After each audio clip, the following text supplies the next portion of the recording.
sohalar shiddat bilan rivojlanayotgan hozirgi zamonda matematika fanini mukammal o'rganing deya siz bilan 1-sinf matematika darslaridagi 52-betdagi mavzu Rim raqamlari mavzusida mustahkamlash ishlarini olib boramiz.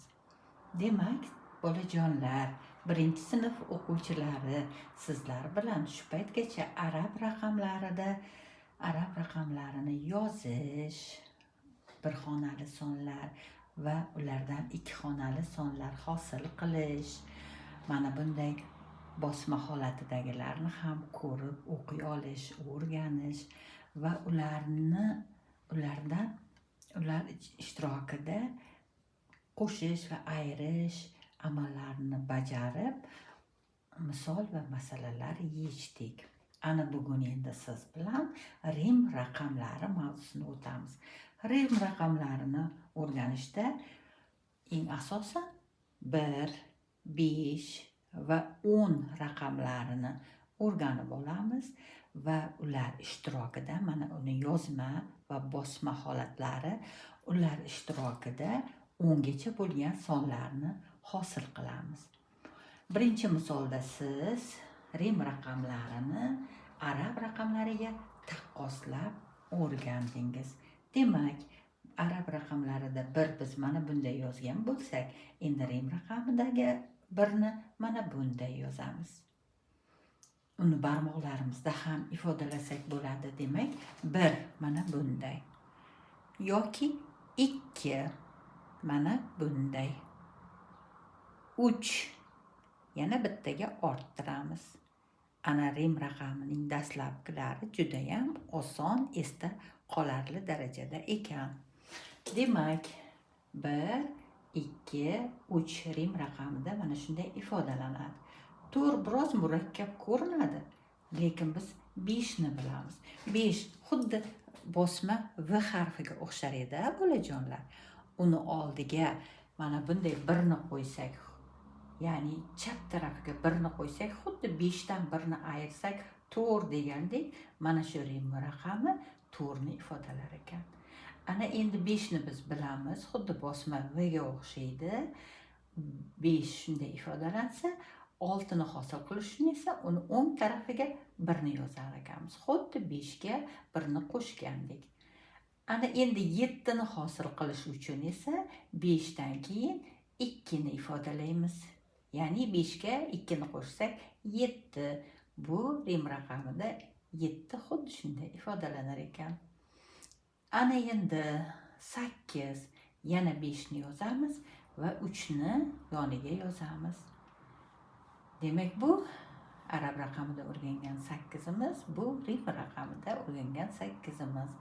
Ana endi 9 ni ifodalash uchun biz eslab qolamiz. 10 ni qo'limizda ham hosil qilsak bo'ladi. 10 demak mana bunday shaklida, xuddi X, X shaklida.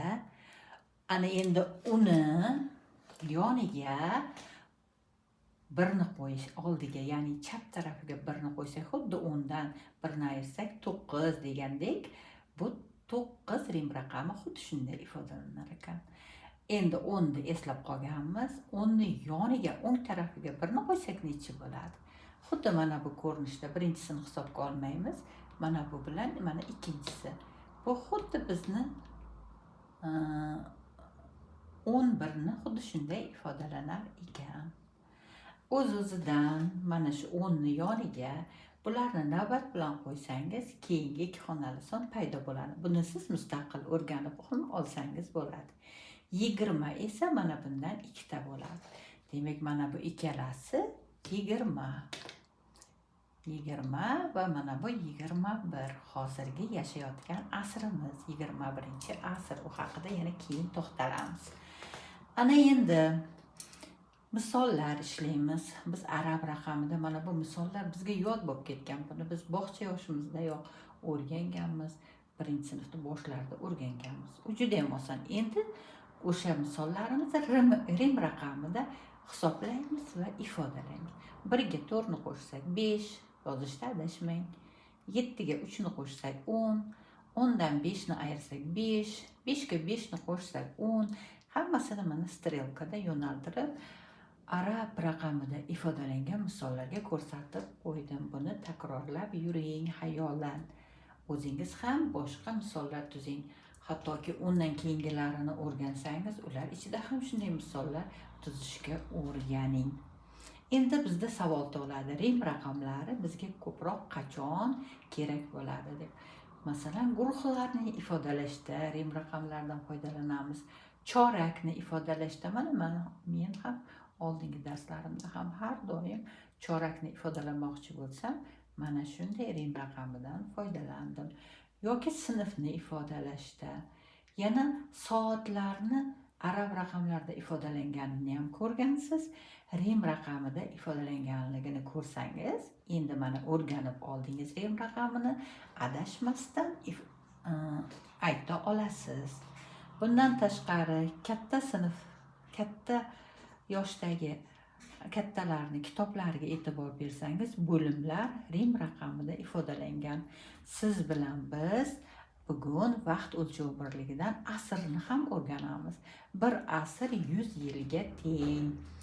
Ana endi asr rim raqamida ifodalash qabul qilingan. Siz maktabda Ibn Sino bobomiz haqidagi ma'lumotlarda rim raqamidan foydalandingiz. Endi sizga Alisher Navoiy bobomiz haqidagi ma'lumotlarni ham rim raqamida ifodalayapman. Demak, Alisher Navoiy bobomiz 1441-yilda tug'ilgan, 1501-yil vafot etgan. Alisher Navoiy buyuk mutafakkir, o'zbek tili asoschisi hisoblanadi. Ular haqida juda ko'p ma'lumotlarga ega bo'lasiz. Ular 3-5 yoshidayoq juda ko'p she'riy satrlarni yoddan bilgan va she'rlar yozgan. Ular qilgan ishlari hamisha tillarda doston bo'lib kelmoqda va biz bunday bobolarimiz bilan faxrlanamiz. Endi faxrlanibgina qolmay, ularga mos avlod ham bo'lishni unutmaylik. Demak, ular 15-16 asrda yashab ijod qilgan bo'lsalar, qarang, hozirgi asrimiz 21-asr. Qani Alisher Navoiy bobomiz necha yoshda ekanlar hozir? Ya'ni 21-asrdan 15-asrni ayiramiz. 6 asrdan buyon tillarda doston bo'lib kelayotgan bobomizni bilib oldik. Demak, 6 asrimiz bu 600 yil.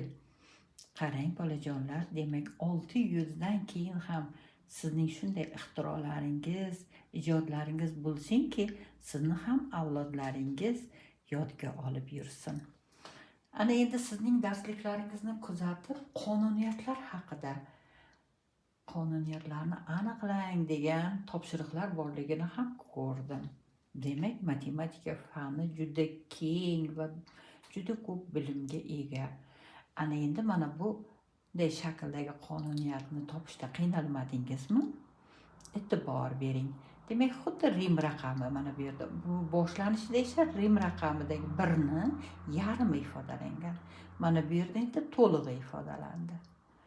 Yoki rim raqamidagi 10 ning yoki x h harfimizning yarmi bu yerda ifodalandida, to'lig'i uni to'g'risida ifodalandi.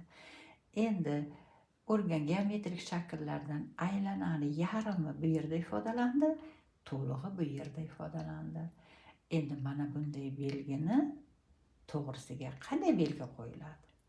O'z-o'zidan mana bunday uni yarmi qo'yiladi degan fikr sizda tug'iladi.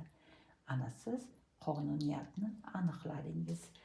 Ana endi uy ishi 53-betdagi misollarni mustahkamlaymiz. Buni sizga men 2 ta usulda tez hisoblashlarni o'rgatganman. Bundan tashqari, sizda hisoblagich, ya'ni ota-onangiz olib bergan счетlar bo'lishi mumkin, bolajonlar. O'sha счетlardan ham siz mukammal, to'liq foydalanishga o'rganing va ota-onangizni xursand qiling. Demak, biz 80dan birinchi misolda счетni ko'rib chiqamiz. 80dan ayiramiz. Mana 80 paydo bo'ldi. Ayiramiz 10 ni. Endi 81da 1 ni olamiz. 1 ni ayiramiz 0 dan. Demak, bir har qanday sondan 0 ni ayirsak, o'sha sonni o'zi chiqadi. Demak, javob 71. Siz mana bu yerga 71 ni yozasiz. Ana endi shu yerda ishtirok etgan eng katta son 97 dan 16 ni ayirishni yana ko'rib chiqamiz. 90 ni hosil qilamiz.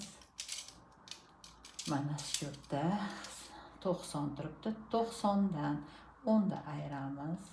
Mana endi 7 dan ayiramiz 6 ni. Javobni o'qiymiz. 81. Mana bu yerga 81 ni yozasiz. Yana qo'shishga doir mayli keling, kattarog'ini ishlaylik. 71 ga 14 ni qo'shamiz. 70 ni qoldiramiz. 70 ga qo'shamiz 10 ni. 80 paydo bo'ldi. Endi 1 ga 5 ni qo'shamiz. Javobni o'qiymiz. 80 86. Mana bu yerga yozamiz. 86. Qolgan misollarni ham xuddi shunday счётda hisoblab yozsangiz ham bo'ladi. Endi oxirgi topshirig'imiz 8-masala. Matniga e'tibor beramiz. Buxoro tarixiga oid kitoblar 84 bet, Samarqand tarixiga oid kitoblar esa undan 12 bet ko'p. Uni biz qisqa shaklda mana shunday yozamiz qalamda. Unga qarab strelka chizib so'roq qo'yamiz. Endi qisqa yozuv tayyor. Yechish. 84 ga 12 ni qo'shamiz. Xohlang og'zaki qo'shing, xohlang birliklarni, keyin o'nliklarni qo'shing, xohlang счётda qo'shing va javobni yozamiz. Samarqand tarixiga oid kitob 96 betdan iborat. Bolajonlar, darsimiz sizga ma'qul bo'ldimi? Ta'til davomida ham bu darsni kuzating va o'tilganlarni takrorlab, mustahkamlab boring. Darsimiz sizga ma'qul bo'lsa, like bosib taqdirlashni unutmang. Do'stlaringizga ulashing va kanalimizda qoling. Hali siz uchun juda ko'p qiziqarli mashg'ulotlarni davom etkazamiz. E'tiboringiz uchun rahmat. Sog' bo'ling, salomat bo'ling.